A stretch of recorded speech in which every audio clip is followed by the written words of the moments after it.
Good morning and welcome to my YouTube channel. My name is Paul and this is a combined announcement of my intention to hike the Pacific Crest Trail in 2022 and to go through the obligatory gear review that everybody seems to do. My YouTube channel name will be Benny Hikes to PCT, and that's also where you can find me in Far Out. The purpose of this video is to keep a record of my adventures throughout the PCT. There are many times where you just can't really remember exactly what happened, and this is my opportunity to do that. But more importantly, it's an opportunity to do the recording and then post it in a quasi-real-time manner so that my wife can see what I'm doing on the adventure, on the trail, and kind of keep connected in that way. She's been a major supporter of me on this adventure, and again, this is one way to keep connected. And it's also for our family and friends. So I start hiking the PCT towards the latter part of March, and I appreciate seeing all of the videos for those folks that are preceding me, telling us what those weather conditions are and the water condition. So I look forward to that. So without further ado, we'll head over to the gear review. Thank you. Well, here's my gear that I've been collecting for a couple of years in preparation of my hike for the PCT in 2022. So let's take a closer look at what I've got. I've got my first ascent trucker cap, mesh, keep my head nice and cool. We go down, I've got my Columbia Bahama shirt, PFG, good UPF protection, and I've got my Oakley half blade sunglasses prescription. Coming down, I've got my Columbia convertible pants, nice lightweight. I'm also going with the Ex Officio boxer brief. I actually have to have my permit in there. Moving down, I got my Dirty Girl gaiters, and for my feet, I'm going with the Hoka Speed Goats. I've been a strong believer of the Hoka brand for me. They've worked out great. The Speed Goats, I've kind of switched up to those because I've got better gripping power on wet surfaces. And then I'm also going for the socks. I'm going with Darn Tough, and I've also got my mosquito net. I've already sent out my ice axe and micro spikes to Paradise Valley Cafe, so they should be waiting for me in early April. For taking care of some of my business, I've got my trowel, I've got some dried out wet ones, and some sanitizer, and I've also got the connection for the bidet. Jury's still out on that as to where I'm going to go with that.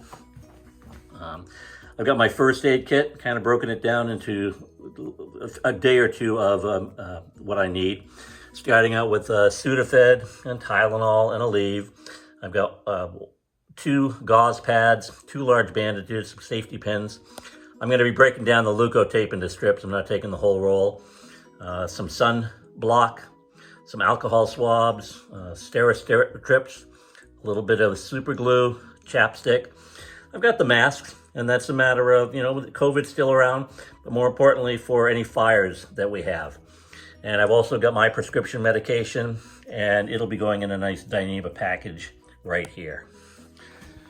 Moving back up, some of my sun gear. I've got a Sun First sun hat and a bandana and my OR sun gloves. I'm still wondering between the yellow sun shirt, an OR Echo hoodie, or the Black Diamond Alpenglow. Haven't decided. May go with the Alpenglow just for the warmth issue. Moving down, still have the second pair of Ex Officio and the Darn Tough socks. For my fleece, I've got the Patagonia R1, and I've got a Sea to Summit waterproof pack to keep some of those in. I've got the Mountain Hardwear Ghost Whisperer hooded. That's always been a go-to for me for any hiking or climbing. For additional warmth, I've got the Z-Pack Possum hoodie, the Z-Pack gloves. I also have a pair of Smart Wool liners gloves, just because my hands sweat and I can change them out. Then for the rain gear, I have the Z-Pack rain kilt, the Outdoor Research Helium. I also have a pair of Z-Packs glove mitts for the rain mitts. They do a really nice job. I've got my camp shoes. For electronics, I'm going with the Garmin GPS 66i. It's not only a communicator, but it's great for navigation, and I'll be using it on more trips besides the PCT. I have the Nightcore 25, associated cables. I have an Anchor 10,000 battery pack, and then I have the Anchor 12-watt charger with dual ports. For my cooking, I've got the Soto Windmaster, a lighter, long titanium spoon.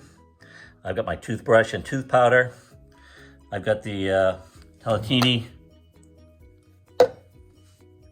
cup for cold soak, and I've got the Tokes 700 millimeter cup for cooking water. My water purifier, Sawyer Squeeze, and the CNOC. I brought some extra filters, or an extra filter. And then starting over here, I've got my Z-Pack duplex tent, along with the Z-Pack food bag, and the compactor bag that goes inside my pack. I've got the Thermarest Uberlight sleeping pad. I'm going with a Feathered Friends 20 degree ultralight pad, Sea to Summit ultralight pillow. I also have a Z-Pad, or a Thermarest sit pad. For my sleep gear, I have a Patagonia lightweight long sleeve base layer, a Smart Wool lightweight legging, and an extra pair of Ex Officio boxer briefs. My socks, I have a pair of Smart Wool socks. I also go with my down booties. Those are great. And kind of a luxury item is going to be my my Z-Pack Down Goose hoodie. The one thing you're going to see missing is my backpack, and that's a Z-Pack Arclight Arc Haul 62 liter. I had to send it back in. One thing wasn't working. Their customer service is being really great, and I should have it in another day or so. And I also mentioned I have my Z-Pack Supersonic 7-inch tent stakes. With this, the whole base weight comes in at about 15.5 pounds. I'm trying to get it down maybe another half pound, but I think this might be where I am. So with that, I'll put the link down below in this video so you can see all of the gear. See you on the trail.